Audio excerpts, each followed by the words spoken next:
Vamos estar continuando uma série que nós começamos na semana passada. Na semana passada nós tivemos bastante público online, porque caiu um temporal na hora do culto. Muitos ficaram aí impossibilitados de estarem presentes. Mas graças a Deus que você está aqui hoje, você pode estar ouvindo sobre a continuação dessa série. A série que nós começamos na semana passada, ela tá disponível aí, Marina? Ou não? Sem problema, gente. Problemas técnicos, a gente continua mesmo assim. O negócio é a palavra. O que bom que a palavra está aqui impressa, né? Ela não falha. A nossa série tem como título Até que Todos Ouçam. Nós estamos falando inicialmente sobre a grande comissão, onde Jesus está no Monte das Oliveiras, e ele está pronto para ascender aos céus, e ele dá uma ordem para a sua igreja. Portanto, ide, façam discípulos de todas as nações, batizando-os em nome do Pai, do Filho e do Espírito Santo, ensinando-os a observar todas as coisas que vos tenho mandado, e eis que estou convosco todos os dias, até a consumação dos séculos. Então, se você não teve a oportunidade de ouvir essa mensagem semana passada, essa mensagem foi gravada, ela está no YouTube da nossa igreja, então você pode estar acessando lá, para você ver o que a gente falou na semana passada. Hoje é a continuação dessa mensagem, e o título da mensagem de hoje é Poder para Testemunhar. Você pode repetir isso comigo? Vamos lá. Poder para testemunhar. Foi só um ensaio. Vamos repetir agora. A Vera. Poder para testemunhar.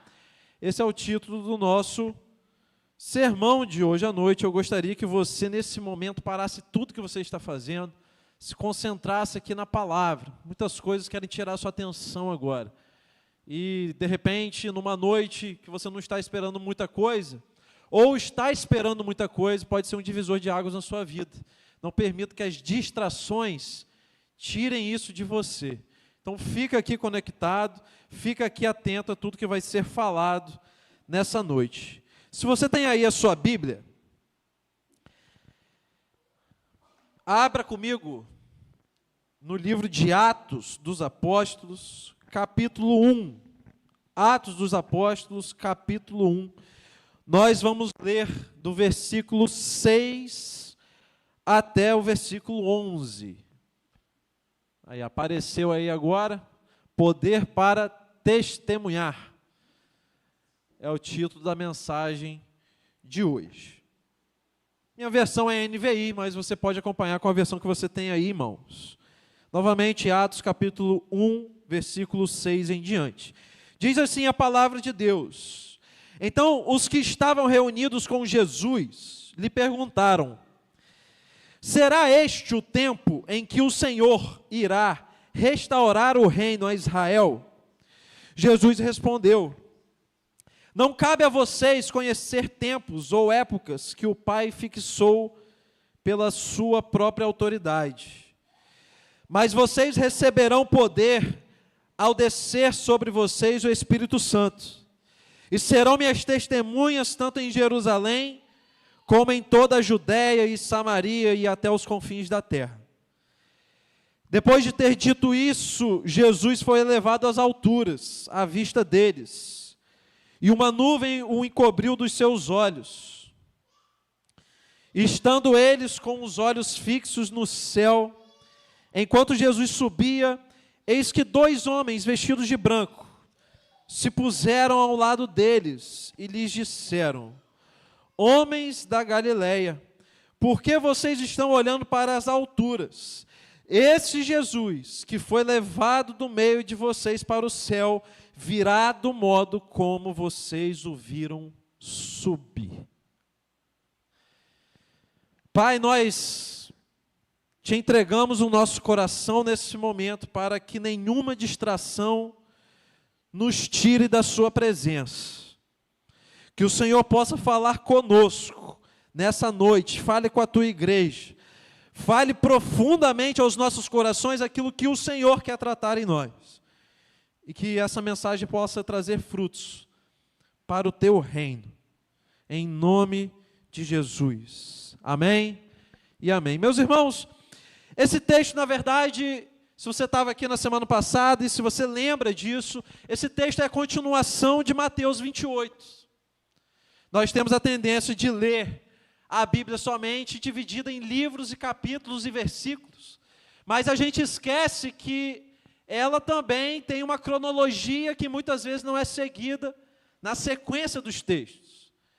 E, na verdade, esse texto em Atos, ele é o final dos evangelhos e a continuação do serviço da igreja na terra.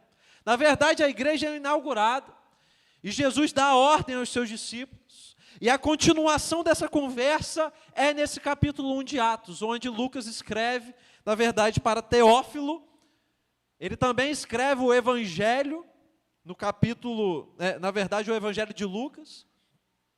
E Lucas começa essa carta dizendo que é para o irmão Teófilo, dizendo que escreveu sobre toda a cronologia, todos os fatos descritos no Evangelho de Lucas, e agora ele iria seguir a cronologia da história da igreja. E aí nós vemos um ponto fundamental, um ponto muito importante. Jesus, ele está prestes a subir para os céus. Jesus passa aproximadamente 3 anos e meio com os discípulos, morre, ressurge da morte, e ressurreto, ele aparece aos seus discípulos ensinando muitas coisas, e chega um momento em que Jesus, ele se situa significativamente lá no Monte das Oliveiras. Eu quero te lembrar que foi no Monte das Oliveiras que Jesus passou aquela terrível noite, onde ele é preso, e ele ora a Deus, Pai, pedindo para que passasse dele o cálice.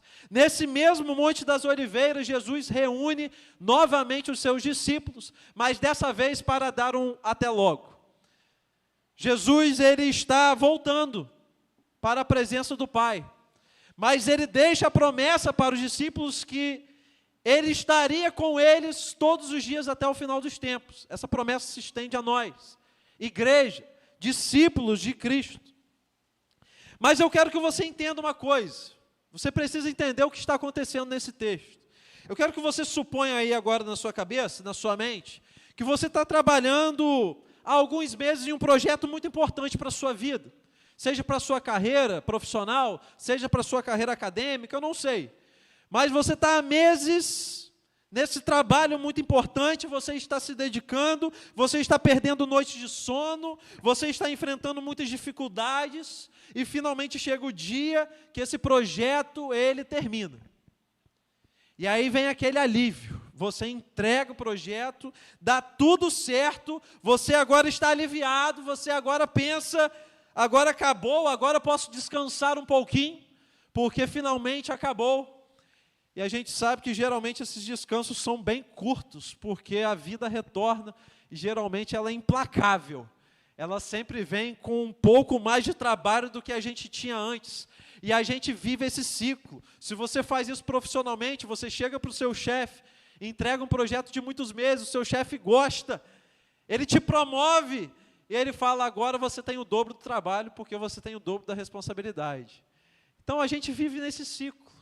Muitas vezes a gente acha que projetos que são muito longos, muito extensos, quando a gente vai acabar, na verdade, é fim de papo, agora eu vou descansar.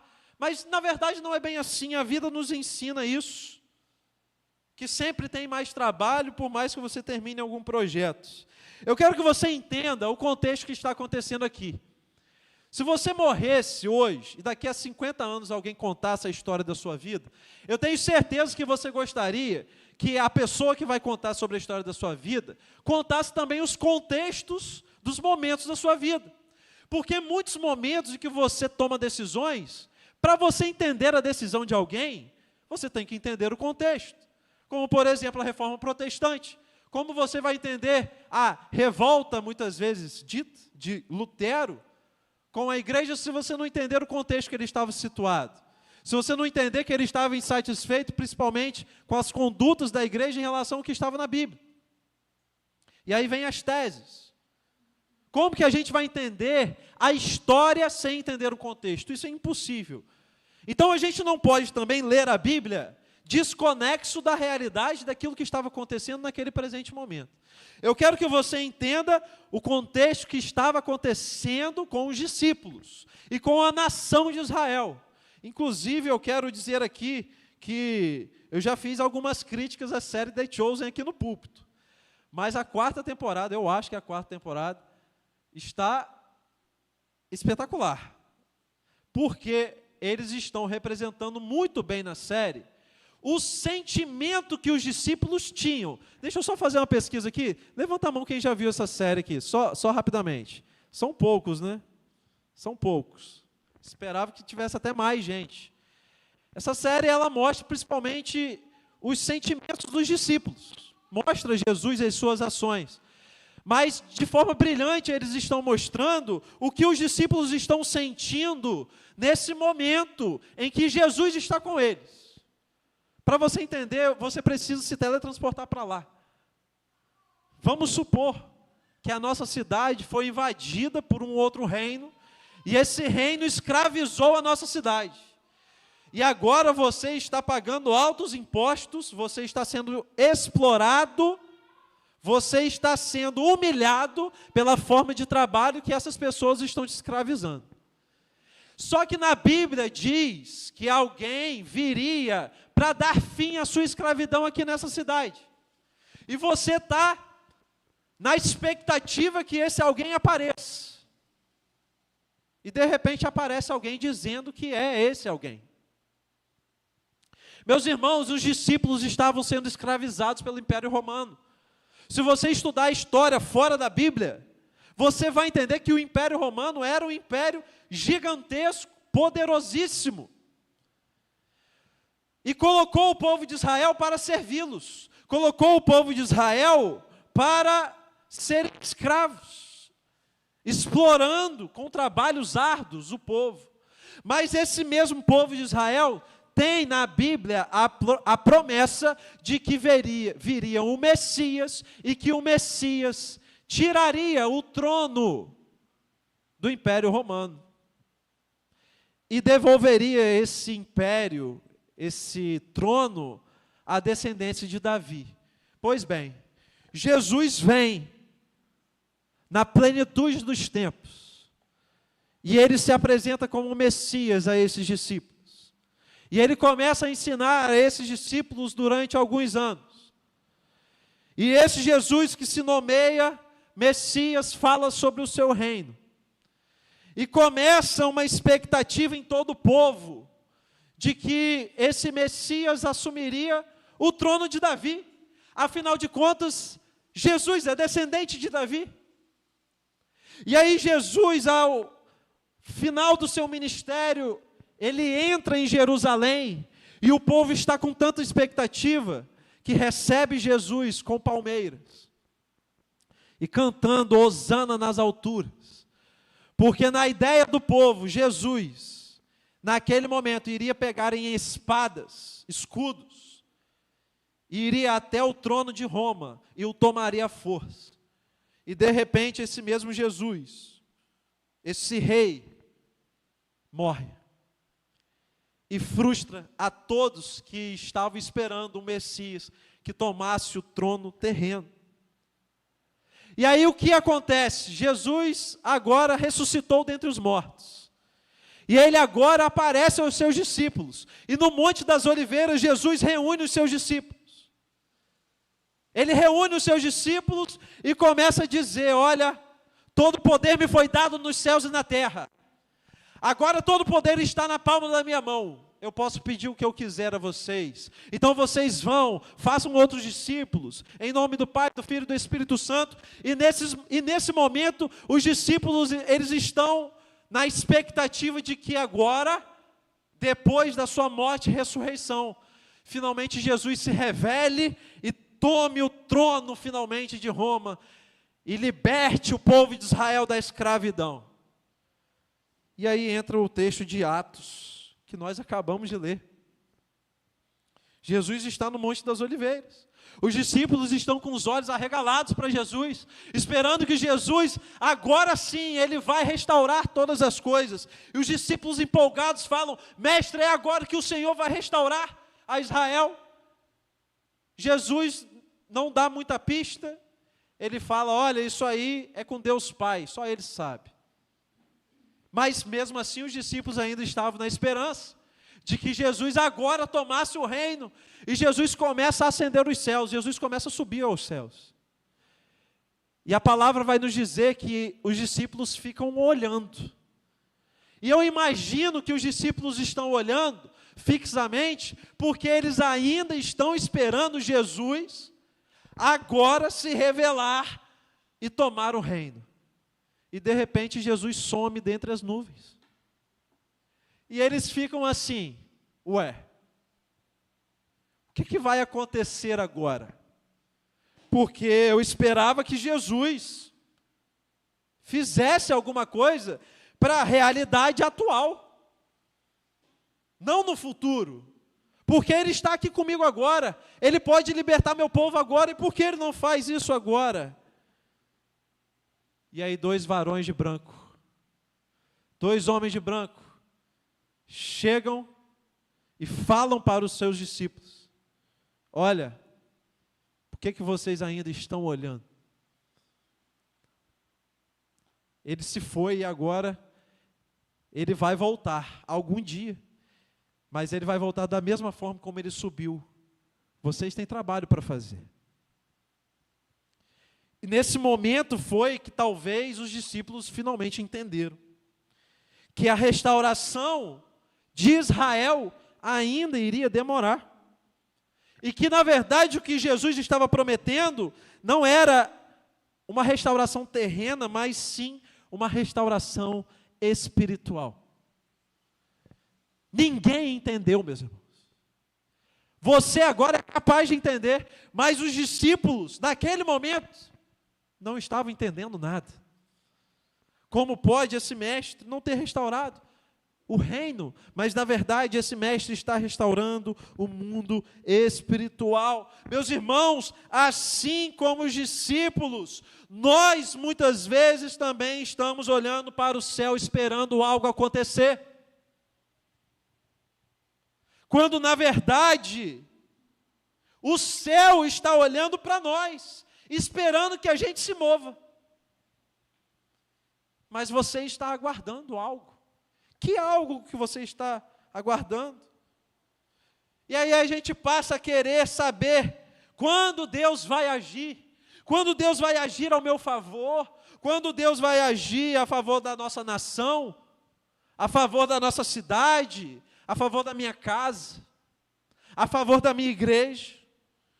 Mas na verdade Deus está nos perguntando quando nós vamos obedecer. Então são contrapontos, são pontos de vista diferentes, porque a mesma pergunta que o anjo fez aos discípulos, ele poderia fazer para nós. Por que vocês estão aguardando algo do céu? É por isso que eu quero te fazer uma pergunta central nessa noite. E a pergunta central dessa noite é: como a igreja ela deve agir até o retorno de Cristo? Baseado no texto que nós estamos lendo, baseado na grande comissão, em tudo aquilo que nós estamos vendo desde semana passada. Eu resumi isso numa frase bem longa, bem extensa, que resume um pouco do nosso sermão de hoje à noite.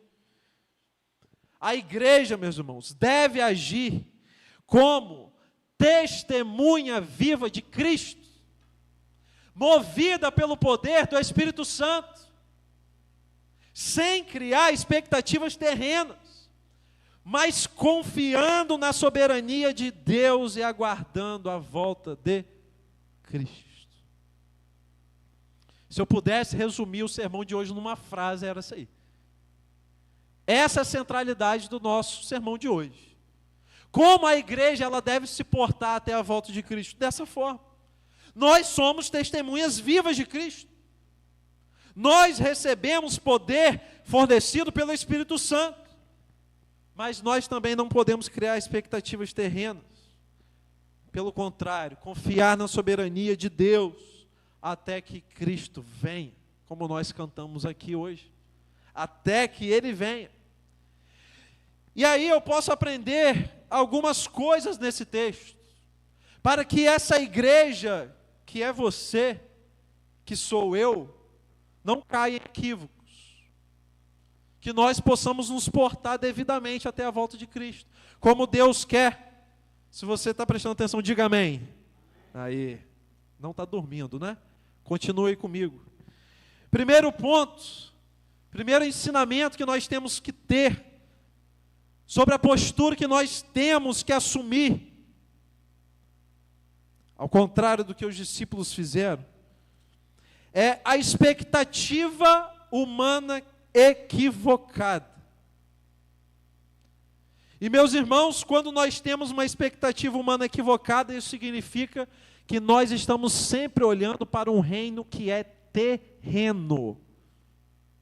Cuidado com isso.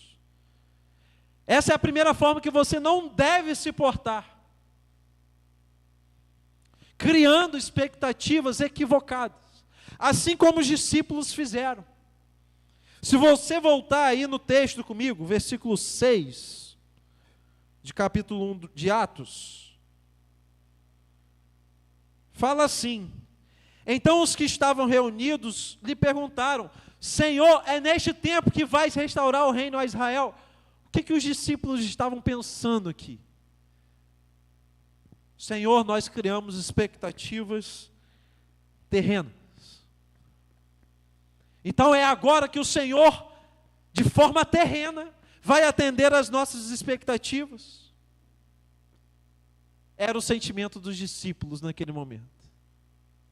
E Jesus passou alguns anos com eles, tentando ensinar exatamente o contrário. Tentando ensinar que não dizia respeito ao mundo que você habita, mas sim ao mundo que há de vir.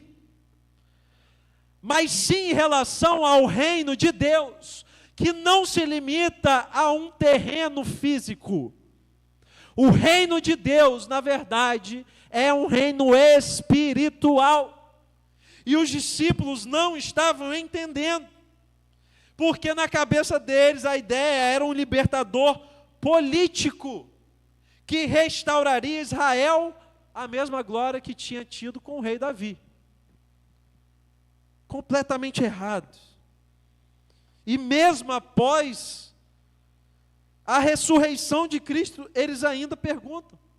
E perceba algo, eles não estão perguntando: como nós podemos servir ao seu reino, Senhor? Porque Jesus acabou de falar sobre o reino dele. Eles não estão perguntando isso. Eles estão perguntando algo como: quando que o reino virá a nós? E aí eles recebem a resposta dos anjos: vocês estão olhando, mas vocês têm que ir, porque vocês criaram expectativa errada. Ninguém ensinou isso a vocês. Isso foi o coração de vocês. Isso foi o desejo de vocês, mas nunca foi o que o mestre pregou. Eles ainda estavam esperando um trono, e não uma cruz. Eles esperavam uma coroa de verdade, em vez de uma coroa de espinhos. Os discípulos não entenderam. Eles estavam aguardando um governo. Eles não esperavam um envio. Era esse o sentimento. E se você estudar, depois você estuda, focado nesse ponto de vista, você vai entender melhor os evangelhos. Se você estudar os evangelhos, Mateus, Marcos, Lucas e João, você vai ver que a expectativa do povo sempre foi terrena. Eles olhavam para Jesus, eles queriam milagres, eles queriam curas, eles queriam pão, eles queriam a liberdade política, mas nunca era o reino de Deus. Sempre era algo terreno.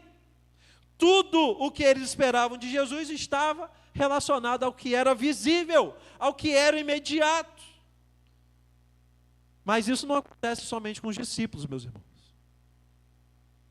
Vou te dar pelo menos 3 exemplos aqui, de expectativas erradas, expectativas terrenas, Se você lembrar aí de Abraão e Sara, Deus promete um filho a Abraão quando ele já era velho, quando Sara já era mais velha. E por não acreditarem muito no que estava acontecendo, pela expectativa errada, terrena, eles atropelam o tempo de Deus. E o fruto disso são outros 2 filhos, Agar e Ismael. Não esperaram a promessa de Isaac. Nesse caso, impaciência humana. Você é impaciente? É uma expectativa terrena. É o reflexo de uma expectativa terrena. Impaciência humana. A impaciência humana sempre vai tentar substituir a providência divina. Sempre. É um dos casos. Eu poderia falar sobre o povo no Mar Vermelho. O medo do fim. O povo querendo voltar para o Egito. O povo desesperado, porque não entendeu que Deus os libertaria definitivamente do Egito. Expectativa errada até o mar se abrir. Nesse caso, eles enxergaram um fim terreno. Eles não olharam o todo. Deus estava olhando o começo, Deus estava olhando o fim, mas eles só conseguiam ver o fim, pois estavam presos na realidade puramente terrena. Poderia te dizer mais um. Israel, quando pede um rei, eles olham os outros povos, todos os outros povos têm rei, porque só o nosso tem um rei invisível, um Deus que não é físico, e eles pedem um rei, e se precipitam, expectativas completamente erradas, porque se limitaram a esperar somente nesse mundo terreno, quando na verdade o reino de Deus é espiritual. Agora eu te pergunto, se aconteceu com todas essas pessoas na história, por que você estaria livre disso? Por que você estaria? Quer ver um exemplo? Todo final de ano, a gente começa a renovar esperanças. E eu já falei isso algumas vezes. É sempre a expectativa de um ano melhor. Você nunca vai esperar um ano pior. E graças a Deus por isso, não estou falando para você esperar um ano pior. Mas quando eu viro para você e falo assim, 2026 vai ser melhor. O que apareceu no seu coração agora? Se você se limitou somente ao que acontece no mundo terreno, você está igual aos discípulos, você está igual a Abraão e Sara, você está igual ao povo de Israel quando estava no Mar Vermelho. Você está igual ao povo de Israel quando pediu um rei, porque você está com expectativas terrenas. Você não cria expectativas do reino de Deus. Quando Jesus te ensinou a orar, dizendo, venha a nós o teu reino, mas não é um reino físico. Venha a nós o teu reino, que é um reino eterno, é um reino espiritual, é um reino que não está restringindo nesse mundo. Você certamente já ouviu a frase, a esperança que nos move. Certamente é a esperança que nos move. Uma pessoa sem esperança é uma pessoa morta. Porque se ela perdeu todas as esperanças que ela tinha em vida, ela vai ser uma pessoa morta por dentro. Nós só estamos aqui de pé porque nós esperamos dias melhores. Mesmo de forma imperceptível. Você sempre está aguardando que as coisas melhorem.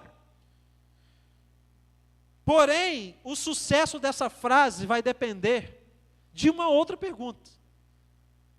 E a pergunta é, esperança em quê? Aí é a esperança que nos move. Mas esperança em quê? Porque esperança significa uma espera com confiança em algo ou em alguém, certo? Se é a esperança que te move, e essa esperança está limitada terrenamente, eu sinto em te dizer que você tem grandes riscos de se frustrar. Porque a esperança que não vai te frustrar está somente em Jesus.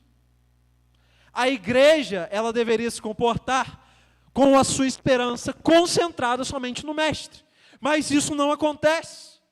A igreja, ela continua vivendo com expectativas terrenas, igual os discípulos. Ela continua. Ela está na mesma linha. Tanto que os nossos cultos, e dessa forma eu estou generalizando, eu não estou falando só na Igreja Batista do Alphaville, eu digo nós como igreja ao todo, os nossos cultos passaram a ser o quê? Programações. Passaram a ser palestras de motivação. Você vem aqui na expectativa de que você seja alimentado e você volte para ter uma boa semana. Que bom! Amém, glória a Deus por isso, que você volte mesmo. Mas se só se limita a isso, eu sinto em te dizer, você não entendeu o Evangelho. Porque as expectativas da igreja não podem se limitar às programações, cultos e templo.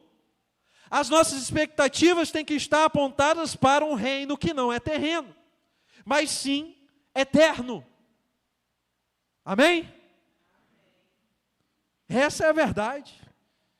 A gente passou a pregar uma esperança de melhorar de vida, de se curar fisicamente, de novas oportunidades que podem aparecer, e nada disso é pecado, desde que você não se limite somente a isso. O nosso Deus é um Deus que é abençoador, a palavra diz isso. Se você se aproxima dele com fé, ele está pronto para te abençoar, mas você não pode se limitar somente a isso.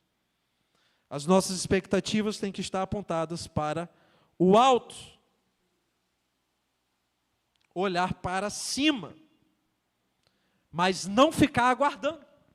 O apóstolo Paulo vai nos dizer em 1 Coríntios, capítulo 15, verso 19, se a nossa esperança em Cristo se limita apenas a esta vida, somos os mais infelizes de todos os homens. E que bom que a palavra está confirmando isso. Porque não sou eu falando, mas sim a palavra de Deus, mas sim o Evangelho. Meus irmãos, o cumprimento do chamado do rei começa no tratamento da expectativa no coração da igreja. Essa frase está escrita aí, Mariana, por gentileza. O cumprimento, vamos ler junto isso, por gentileza, vamos lá. O cumprimento do chamado do rei começa no tratamento da expectativa no coração da igreja. Você só vai conseguir cumprir a ordem se as suas expectativas forem redirecionadas para o lugar certo. Se não, você irá se frustrar. Temos que fazer igual a Isaías. Isaías estava envolvido no contexto da política da época dele. E estava um caos, porque o rei da nação acabava de morrer, tinha acabado de morrer. Mas lá em Isaías capítulo 6, verso 1, a palavra vai dizer que no ano da morte do rei Uzias, eu vi o Senhor. Ele estava sentado sobre um alto e sublime trono, e as abas de suas vestes enchiam o templo. Porque Isaías não estava com as suas expectativas somente em terra. As suas expectativas estavam num reino eterno. A igreja, ela não pode gastar as suas forças tentando mudar contextos puramente terrenos, meus irmãos. A vida pessoal, a vida familiar, a política da nossa nação, tudo vira o foco da igreja, quando na verdade o nosso foco é um reino espiritual, e nada pode tirar esse foco de nós. Nada. Nada que seja pessoal. Não estou falando que você não tem que falar de política, por exemplo. Você é um cidadão. Você precisa estudar em quem você vota. Ok, mas a minha expectativa jamais estará no político terreno, porque a minha vida é governada por um reino eterno. É por isso que eu não posso me limitar a isso. É por isso que você não pode se limitar a um reino terreno. Nós estamos aqui com uma outra missão. E se você se envolver em questões terrenas, você vai perder o foco da missão. Então esse é o primeiro ensinamento, mas tem o segundo. Tem uma correção divina presente nesse texto.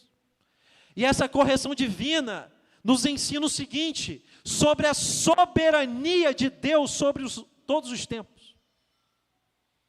Isso aqui é o inverso da expectativa humana. Qual é o inverso da expectativa humana? É a soberania de Deus. E a gente tem que aprender a fazer isso. Se você voltar lá comigo no versículo 7, a palavra está dizendo isso. Jesus vira para os seus discípulos e fala, olha, não compete a vocês saber os tempos ou as épocas que o Pai estabeleceu pela sua própria autoridade. Não compete. Tem coisa que você simplesmente não vai entender. E ponto final. A Bíblia é muito clara nessas questões. Jesus está sendo muito claro com os seus discípulos. Se por um lado você tem a expectativa humana guiando os passos de um ser humano, no outro, nos céus, a soberania de Deus, ela está estabelecida. Nada tira a soberania de Deus de onde ela está. Ela permanece onde ela está. Não importa os movimentos políticos, humanos, não importa. Se Deus é soberano, significa que Ele está acima de tudo. E Jesus, Ele está respondendo, não apenas dessa vez. Em um outro momento, quando os discípulos perguntam a Jesus, Senhor, e Jerusalém? Quando vai acontecer essas coisas que o Senhor está falando? E Jesus, de novo, lá em Mateus capítulo 24, verso 36, Ele vai dizer isso aí, ó. Quanto ao dia e à hora, ninguém sabe, nem os anjos dos céus, nem o Filho, senão o Pai, porque o Pai é soberano. É Ele quem sabe. Não sou eu, não é você, nem o próprio Filho. Deus está acima de todas as coisas. E nesse caso aqui, se você pegar a palavra soberania que está presente na Bíblia, todas as vezes que fala sobre autoridade, é uma autoridade suprema e um governo absoluto sobre todas as coisas. Quando Jesus fala, todo poder me foi dado, não só no céu e não só na terra e não só debaixo da terra, é em todos os lugares. Jesus reina em tudo. Estão tentando achar vida em outro lugar. Até se achassem, Jesus reina lá também. Porque Ele governa os céus, Ele governa na terra e debaixo da terra. Todo o poder, toda a autoridade foi dada ao Senhor. E a gente tem que se portar dessa forma, confiando nisso. Presta bem atenção, meus irmãos. Eu escrevi algumas coisas ali para ficar didático. O grande desafio da igreja é confiar na soberania de Deus. E eu vou te explicar o porquê, está nos próximos. É difícil confiar por causa de quê? Porque a soberania de Deus, meus irmãos, primeiro que ela é invisível.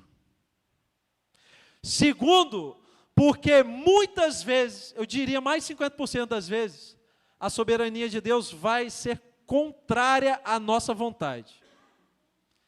E mais, o propósito às vezes é incompreensível. É tudo o contrário que o ser humano gosta. Porque você gosta de ter o controle. Você gosta de ver algo ser palpável a você. Você gosta que a sua vontade seja satisfeita. Você gosta quando você entende um propósito. Mas a grande questão é que a soberania de Deus muitas vezes vai ser o contrário disso. E geralmente, para confiar nessa soberania, nós teremos que fazer o quê? Nos calar. Que dificuldade.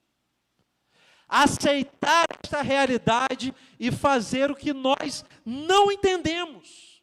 Esse é o maior difícil, é a maior dificuldade que nós vamos ter, o maior desafio. É por isso que eu estou dizendo essa frase, o grande desafio da igreja é confiar nessa soberania. Porque é difícil. É difícil. Os discípulos não entenderam isso. E o que eu tenho visto é que a igreja também não está entendendo.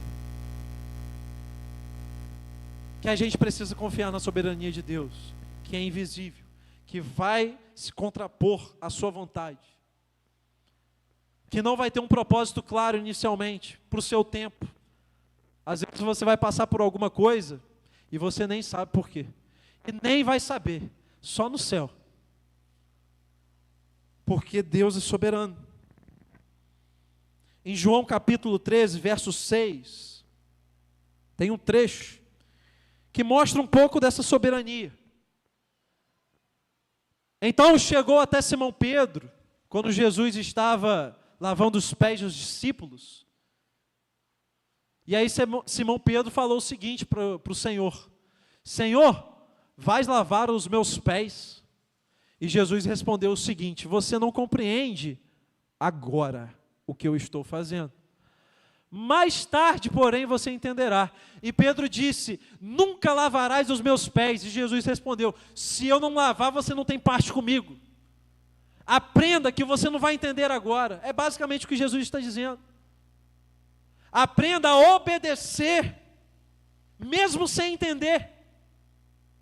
A obediência precede a compreensão, meus irmãos. Essa é a lógica. Essa é a lógica do reino de Deus. Porque a lógica humana é compreender para obedecer, não é isso?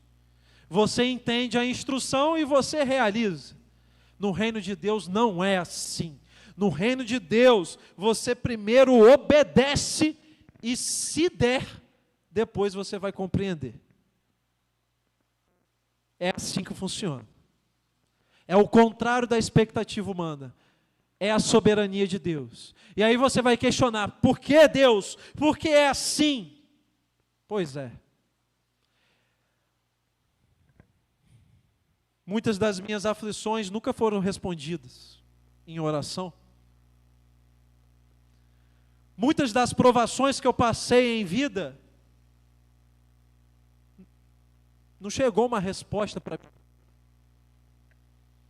Não chegou uma explicação clara do porquê que eu passei por essas situações. Não tem uma explicação clara. Mas eu tenho que obedecer sem entender. Abraão obedeceu sem entender. Abraão, sacrifica o seu filho para mim, Isaque, o seu único filho. E Abraão somente obedeceu sem questionar. Pedro não entendeu, por exemplo, quando Jesus pede para ele lançar a rede do outro lado. Em Lucas capítulo 5, verso 5 está presente esse diálogo. Jesus manda: Pedro, joga do outro lado. E aí Pedro, cheio de orgulho, porque ele era um nadador nato, era um pescador nato, depois de uma noite sem pesca, o Senhor Jesus querer dizer para mim, para jogar para o outro lado, com tantos anos de experiência? Não, Pedro não fez isso. Pedro falou o seguinte: mestre, trabalhamos muito a noite inteira, não pegamos nada, ou seja, nós estamos sem esperança. Mas porque és tu quem está dizendo, vou lançar as redes. Esse tem que ser o pensamento da igreja. Mas Gila, eu não vejo saída. Mas se é Jesus quem está mandando, obedeça e depois entenda. Porque esse é o reino de Deus. A igreja, ela tem que afirmar isso. Eu não entendo, Senhor, mas só porque é o Senhor quem está dizendo, eu vou fazer. Porque é o Senhor quem é soberano. E eu atendo a voz do soberano, não a vozes terrenas. Eu e Gabi assistimos um filme recentemente chamado A Origem. Um filme que é um pouco antigo, com Leonardo DiCaprio. E tem uma cena que ficou gravada na minha mente, que é quando o personagem que o Leonardo DiCaprio estava interpretando, ele chega no helicóptero, fazendo um serviço para o seu parceiro, mas o seu parceiro pede algo muito difícil para ele, algo que poderia matá-lo. E esse personagem chega para o seu parceiro e fala assim: olha, eu preciso de garantias para fazer esse trabalho aí que você está dizendo. E aí me marcou muito, porque o seu parceiro vira para ele e fala assim: olha, você está pedindo algo que é impossível, não tem garantia. Então você só tem uma escolha: ou você confia em mim. E aí ele lança uma frase que ficou na minha mente: ou você se torna um homem velho e cheio de arrependimentos. O serviço de Deus é um serviço que não tem volta. Jesus mesmo disse isso. Aquele que lança a mão no arado, ele não pode voltar atrás. Então, às vezes você faz algo que não está entendendo, mas você não pode voltar. Não existem garantias terrenas para você. Existe a garantia de um reino eterno, onde você vai habitar, onde você vai morar com Deus. Mas até chegar lá, eu não sei o que Deus está pedindo a você, ou o que Ele está pedindo à igreja como um todo. Mas a gente só tem que obedecer, muitas vezes sem entender. No cumprimento da missão, a igreja deve se preocupar menos com o porquê das ações de Deus e mais com a obediência às suas ordens. Essa é a verdade. Deus governa o tempo. A igreja só cumpre a missão, meus irmãos. A gente não tem controle, o mesmo controle que Deus tem. E nem teremos. Ele é quem é soberano. É Ele quem governa, não sou eu. Não é a igreja. Nós estamos aqui para obedecer. Amém? Terceiro e último ponto. E eu quero que você não se esqueça que o primeiro foi sobre as expectativas humanas erradas. O segundo foi o inverso disso. É a soberania de Deus que você tem que apenas obedecer. E o terceiro e último, para eu encerrar o sermão dessa noite, está projetado ali. Qual é a nossa expectativa? Qual deve ser a nossa expectativa correta? A nossa expectativa tem que estar ancorada no poder do Evangelho. E é exatamente isso que Jesus falou para os seus discípulos. Atos capítulo 1, verso 8. Mas receberão poder quando o Espírito Santo descer sobre vocês. E serão minhas testemunhas em Jerusalém, em toda a Judéia e Samaria e até os confins da terra. E esse texto fica ainda melhor quando você pega a palavra original, que significa poder. A palavra original no grego, poder, é dinamis. Você sabe quais são as palavras que derivam do termo dinamis no nosso vocabulário? Dinamite. Quando Jesus está falando, vocês receberão poder, é nesse sentido. Jesus está falando de algo que pode explodir onde está. É um potencial incrível para explodir aonde está. Dínamos, dinamite.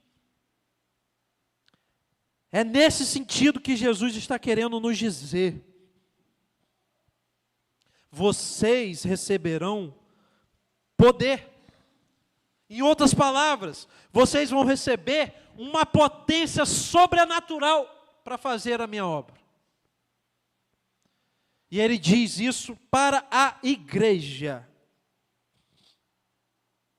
Para a igreja.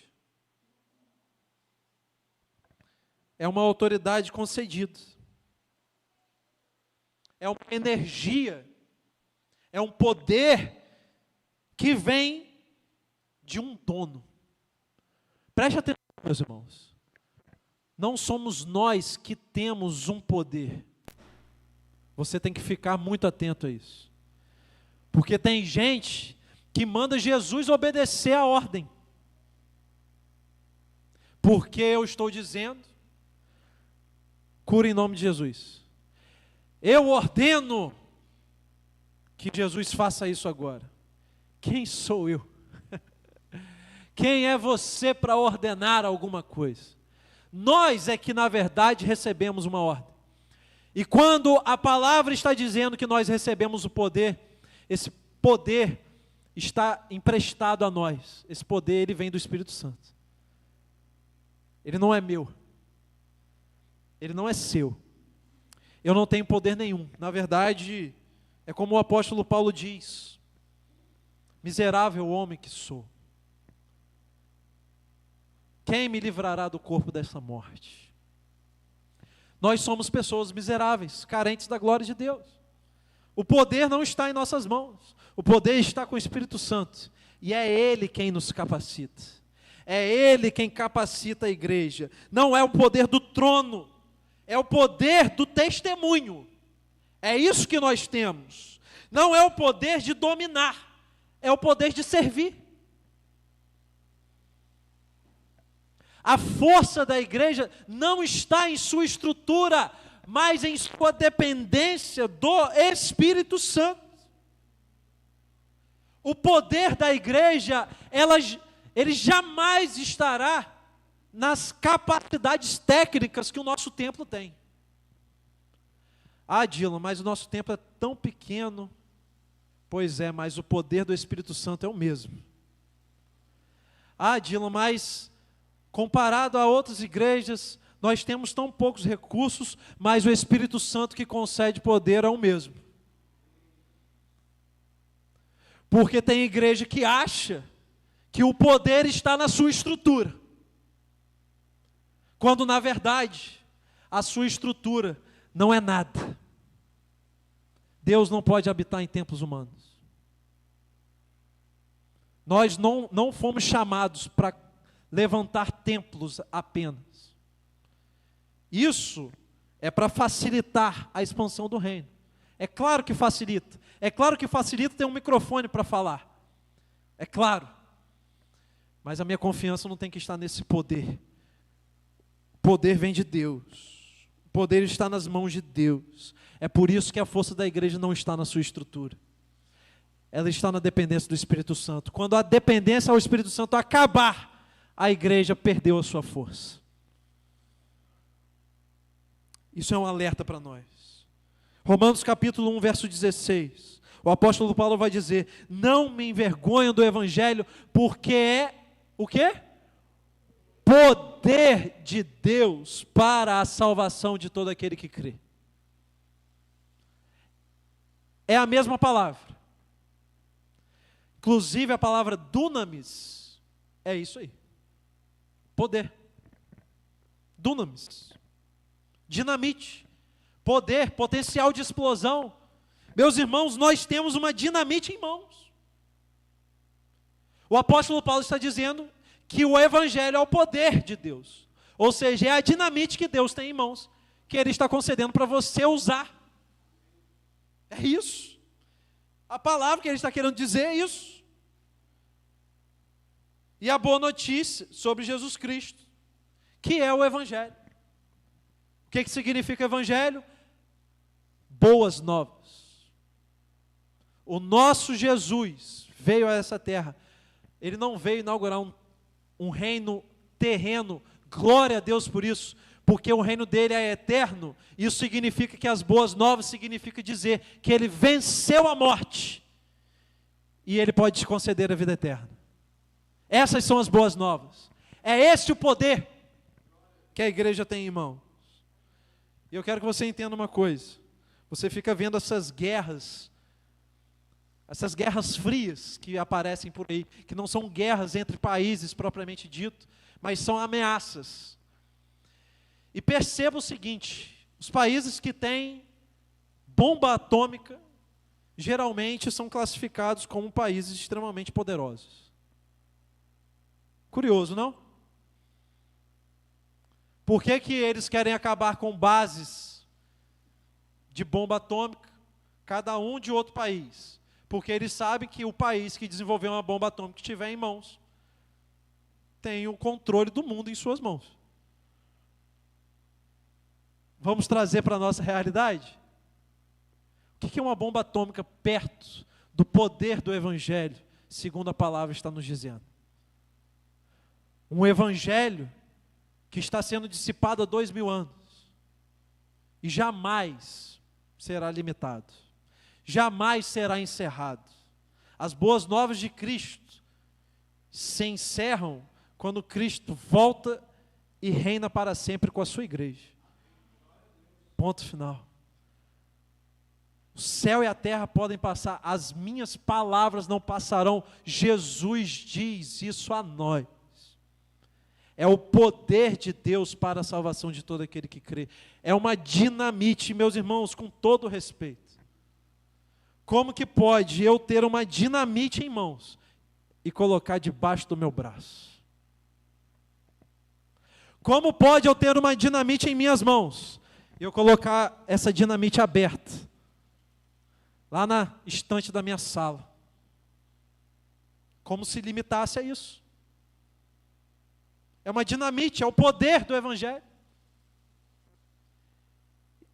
E muitos de nós estamos colocando debaixo do braço. Muitos de nós estamos ouvindo e deixando passar. Mas aonde a gente arremessa essa dinamite, Jesus faz algo extraordinário. Meus irmãos, o desejo de Deus para essa noite é que você acorde e saiba o poder que o Espírito Santo concedeu em suas mãos. É por isso que a igreja tem que acordar. Porque se a igreja acordar, muita coisa vai ser feita para a glória de Deus. Para a glória de Deus. É tempo de jogar dinamites nos lugares necessitados. É tempo de pegar essa dinamite e levar lá para o seu vizinho. Explodir essa dinamite lá na casa dele, lá na família dele, para eles serem alcançados. Está na hora de jogar essa dinamite lá no meio dos seus amigos, para eles serem alcançados. Está na hora de jogar essa dinamite no nosso bairro, para eles serem alcançados. E como a canção diz, nós cantamos aqui, nós devemos fazer isso até que Ele venha. Afinal de contas, foi essa pergunta que foi feita no início. Como que a igreja deve se portar até a volta do Messias, até a volta do nosso Mestre? Ela deve se comportar dessa forma, sem criar expectativas terrenas, humanas. Confiar na sabedoria, na soberania de Deus, esperando a volta de Cristo. E sendo capacitado pelo poder do Espírito Santo para usar a dinamite aonde é necessário. Eu quero que você feche os seus olhos, incline a sua cabeça nesse momento.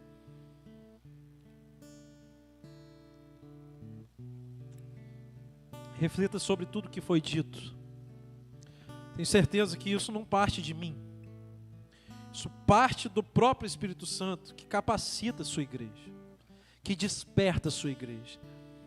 Minha oração nessa noite é que o Senhor desperte você.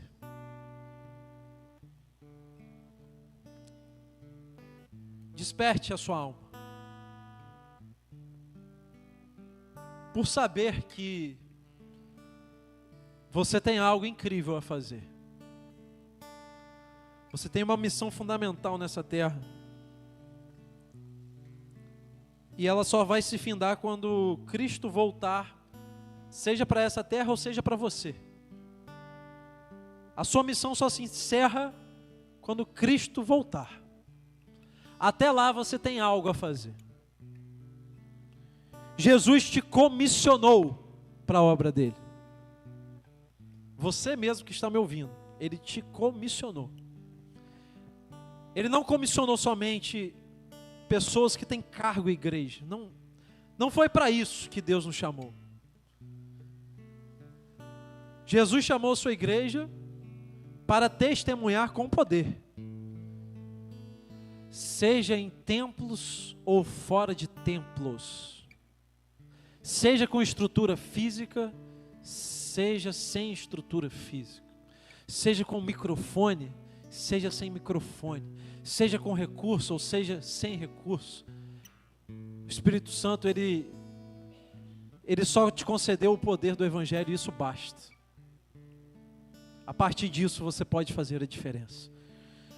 Ore junto comigo, em nome de Jesus. Pai, nós te agradecemos por essa noite, pela Tua palavra. Que o Senhor capacite a Tua igreja a avançar, a crescer, a espalhar o Teu Evangelho, a ter coragem de cumprir a missão que o Senhor determinou para nós. Nos dê coragem, Senhor. E nos faça lembrar desse poder todos os dias. O poder que sobre nós foi investido através do Teu Espírito Santo. O poder para a salvação de todo aquele que crê. O Senhor deixou essa missão com a Tua igreja. A missão mais importante, o Senhor nos deixou. Capacite-nos, Senhor. Me capacite, Senhor, para fazer a Tua obra. Me capacite para falar com aqueles que necessitam do Senhor. Com aqueles que foram escolhidos pelo Senhor. Ó Deus, olhe para nós. Olhe para nós, Senhor, em nome de Jesus. E seja com a Tua igreja. Não nos deixe, Senhor, estarmos apenas envolvidos com esse mundo terreno. Não. Nos ensine a confiar na Tua soberania, Pai. Capacite-nos, Senhor, em nome de Jesus. Seja com o meu irmão, com minha irmã, que ouviu essa mensagem nessa noite. Que possa florescer em seus corações. Para a glória do Teu santo nome. Essa é a nossa oração em nome de Jesus. Amém e amém. Glória a Deus.